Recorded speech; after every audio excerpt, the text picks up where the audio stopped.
Tapi selama pengasingan saya di Flores itu ya kemudian lahir Du Anyam, salah satu kewirausahaan sosial di Indonesia yang bekerja sudah dengan perempuan-perempuan di daerah terpencil, lebih dari 1.400 perempuan. Dan itu pertama kali pindah, ngobrol dengan ada sepasang suami istri juga gitu di kapal itu. Ngobrol, tapi malah dimarahi. Dibilang, kamu nih muka Flores tapi omong buat-buat Jawa, supaya apa buat begitu? Wah itu kaget dong, padahal kan logat bahasa Indonesia karena lahir besar Jakarta, jadi dialeknya pasti Jakarta.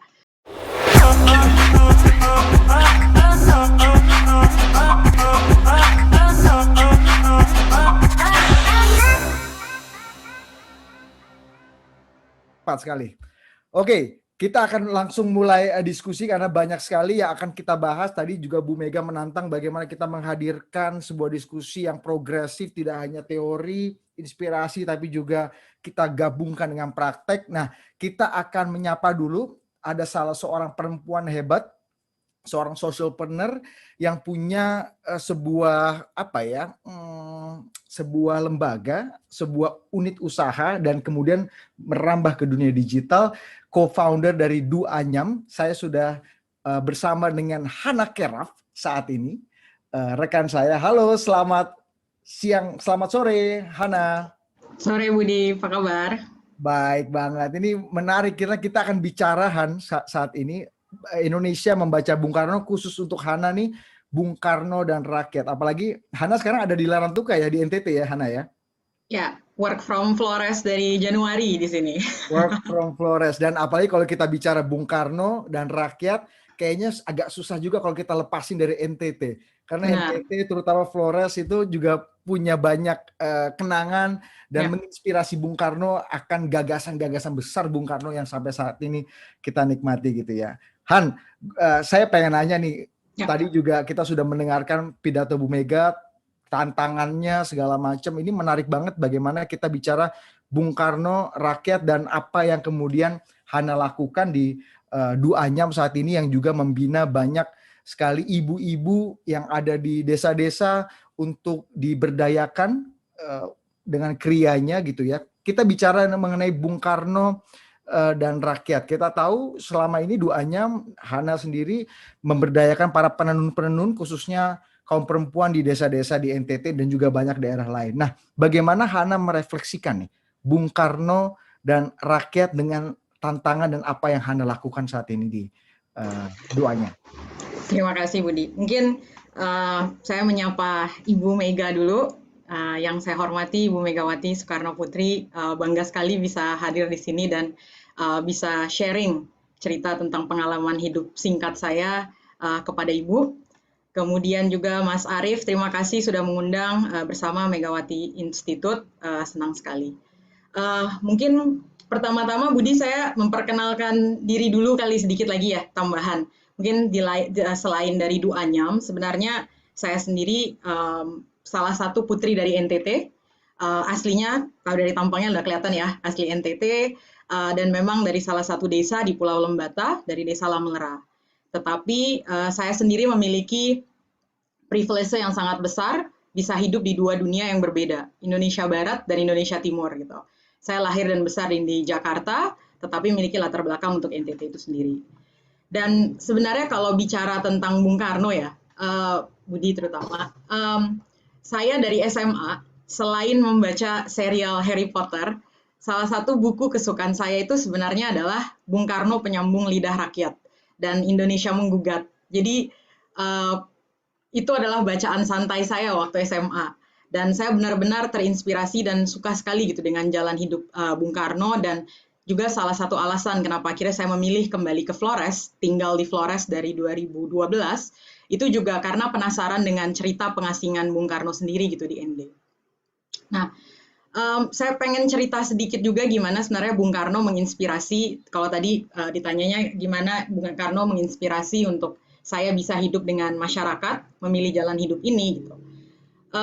Saya ingat waktu 2012 sesudah saya lulus dari Jepang S1, saya punya mimpi yang sangat besar, sama seperti fresh grad atau lulusan universitas, ingin mengubah dunia, ingin masuk organisasi dunia, ingin mimpinya besar lah gitu. Lalu kemudian saya mencoba untuk mendaftar studi lanjutan ke luar negeri lagi, tapi tentu ada waktu untuk menunggu pengumuman penerimaan. Dan di sela menunggu penerimaan tersebut, saya sempat berdiskusi dengan beberapa mentor gitu. Dan yang menarik, salah satu mentor saya yang memiliki latar belakang belasan tahun di organisasi dunia, justru mengingatkan saya akan salah satu yang saya nggak akan pernah lupa, itu kutipan dari Bung Karno tentang seorang pemimpin itu harus selalu dekat dengan rakyatnya. Kalau para pemimpin memilih tidak dekat dengan rakyat, justru Bung Karno memilih untuk selalu dekat dengan rakyat. Dan ini persis dengan yang disampaikan oleh mentor saya. Dia menyampaikan, Hana, you have to get your hands dirty. Bagaimana kamu mau jadi pemimpin masyarakat di desa kalau kamu sendiri lahir di kota besar gitu? Gimana mau mengubah hidup orang di desa kalau kamu bukan bagian dari mereka? Dan saya juga ingat sekali gitu, dia bilang, bagaimana kamu tahu alasan dari masyarakat mengambil keputusan sehari-hari kalau kamu aja nggak tahu pola makan mereka seperti apa, bagaimana mereka menentukan hari ini makan apa, tadi malam tidur di atas apa, dapur mereka seperti apa, hubungan di antara keluarga mereka seperti apa, dan tidak pernah tinggal dengan mereka gitu. Dan yang menakutkan kata-kata terakhirnya tuh, kamu nggak akan bisa jadi pemimpin mereka kalau kamu bukan dari mereka, bagian dari mereka gitu. Dan ini persis gitu dengan yang disampaikan oleh Bung Karno sendiri. Nah, terinspirasi dari itu, 2012 memutuskan pindah ke Flores, keluar dari zona nyaman ke Jakarta, dari Jakarta. Dan sedikit background, saya lahir besar di Jakarta dan tidak pernah tinggal di Flores sebelumnya. Jadi punya privilege yang cukup besar gitu.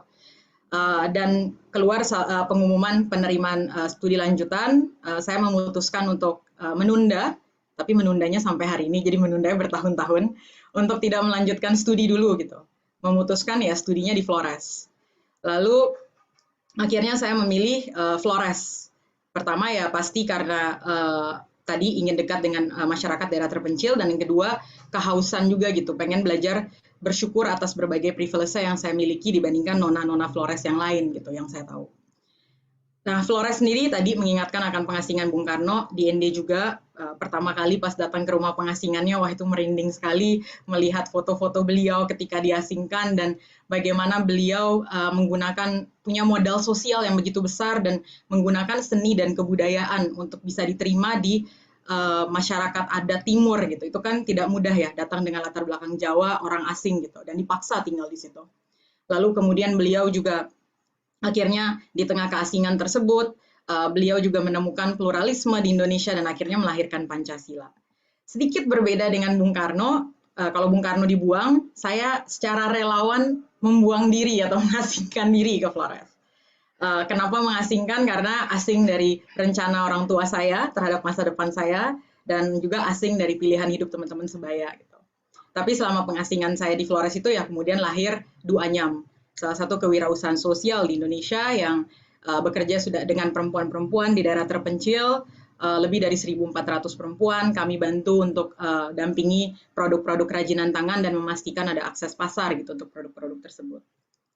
Nah, salah satu pengalaman yang juga membuat saya merasa saya harus dekat dengan masyarakat Budi adalah ketika sempat naik kapal itu dari Larantuka ke Tobilota di daerah Flores Timur, dan itu pertama kali pindah, ngobrol dengan ada sepasang suami istri juga gitu di kapal itu.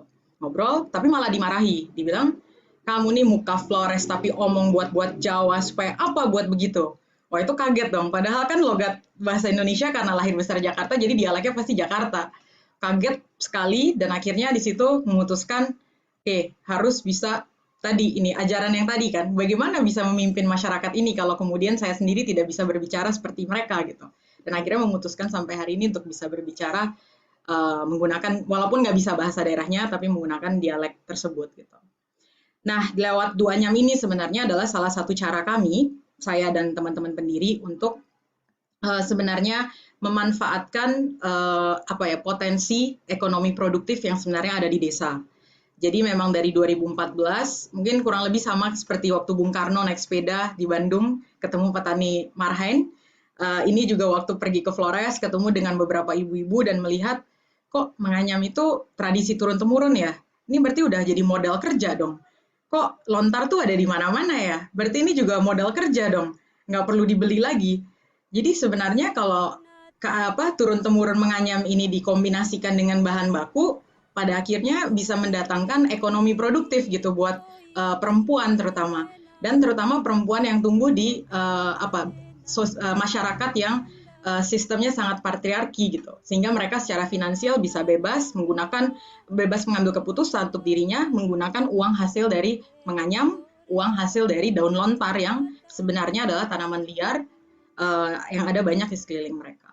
Jadi itu sih kurang lebih yang sudah dilakukan dari sejak 2014. Bukan keputusan yang mudah tentu, memilih jalan yang berbeda, dan memilih memang dari 2012 kembali dan tinggal di Flores, dan bekerja langsung gitu dengan komunitas. Tapi modal sosial tuh sama ya, kalau di dalam kewirausahaan sosial sama seperti modal finansial. Harus selalu dipupuk, tidak pernah selesai. Jadi sampai hari ini pun 5 tahun tinggal di Flores dengan komunitas tuh tidak cukup saya rasa. Pasti akan harus terus gitu memupuk modal sosial, harus lebih mengenal masyarakat, dan selalu pasti berubah ya. Duanya pun harus berkembang beriringan dengan ibu-ibu berkembang gitu. Yang kemarin ini mereka belum punya anak, sekarang sudah menikah, lalu kemudian punya anak, pasti keputusan-keputusan yang diambil oleh perempuan ini pasti berbeda dan bertumbuh gitu. Dan ini kami, karena kami juga pendampingannya sangat mikro, grassroots, jadi ini juga menjadi salah satu kunci kami untuk bisa terus berkembang, yaitu memiliki modal sosial. Gitu, Budi. Nah, Hana menarik, ini sekaligus pertanyaan pamungkas, nanti Hana juga menutup karena waktu kita untuk Hana hanya 10 menit. Han, kalau mau 30 menit kayak Ibu Mega harus jadi presiden dulu, ya nantilah ya, ada bagiannya. Tapi Han, Siap, Bud. yang menarik adalah kamu ini kan kalau dulu Bung Karno datang ke sana kan, kemudian karena diasingkan ke ED, kembali ke rakyat, ketemu ke rakyat, kamu merelakan diri gitu kan. Bagaimana sekarang anak-anak muda bisa seperti kamu gitu? Supaya untuk kembali ke rakyat, dekat dengan rakyat, dan mengerti apa yang mereka butuhkan sehingga muncul solusi-solusi yang lebih kreatif dan lebih produktif kepada masyarakat. Gimana memperdekat jarak itu, Han, dari perspektif kamu? Mungkin salah satu kuncinya otentisitas ya, menjadi otentik di dunia yang serba digital gitu. Apa story yang kita miliki? Tergantung dari sudut pandang anak muda di mana. Kalau dari kota besar, pasti berbeda-beda gitu ceritanya. Misalnya punya modal finansial, punya modal pendidikan, punya modal network, jaringan gitu. Tergantung kita mau menggunakan yang mana, modal yang kita miliki. Tetapi kalau kita lihat dari anak muda di desa, justru sebagai seorang wirausaha sosial, social entrepreneur, saya merasa teman-teman muda di desa itu justru satu langkah di depan saya, Bud. Kenapa? Ya. Karena mereka sudah punya modal sosial yang saya butuh bertahun-tahun untuk mendapatkan.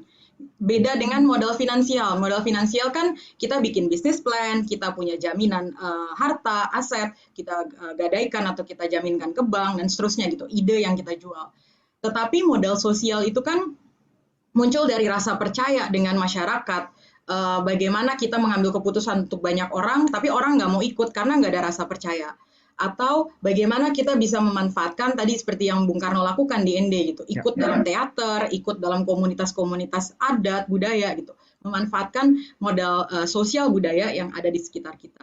Justru kekuatan modal sosial dari anak muda di desa itu yang saya sangat iri gitu. Mereka itu bagian dari masalah yang ada di desa, justru mereka yang bisa menceritakan masalah-masalah itu dengan lebih baik, dan ketika mereka mengajak masyarakat di desa untuk menjadi solusi atau bagian dari solusi, oh semua orang pasti dengar. Saya yang ngomong dengan anaknya kepala desa yang sudah dari lahir sampai besar tinggal di desa, pasti orang-orang dengarnya anak-anaknya kepala desa, dibandingkan saya yang siapa nih si Hana ini datang-datang tiba-tiba nyuruh-nyuruh, mama anyam ya, anyam-anyam kamu sendiri hanya bisa anyam kata-kata gitu misalnya. Jadi itu sih buat kembali ke otentisitas dari latar belakang kita masing-masing sebagai generasi muda. Semakin otentik, semakin baik, dan kuncinya kolaborasi. Kalau bahasa Bung Karno tadi, gotong royong ya, Hana, antara anak muda di desa dengan anak muda yang mungkin punya privilege seperti Hana dan banyak orang-orang muda lainnya yang mengenyam pendidikan ataupun kemampuan financial lainnya. Hana, ada video yang katanya akan diputarkan sedikit ya?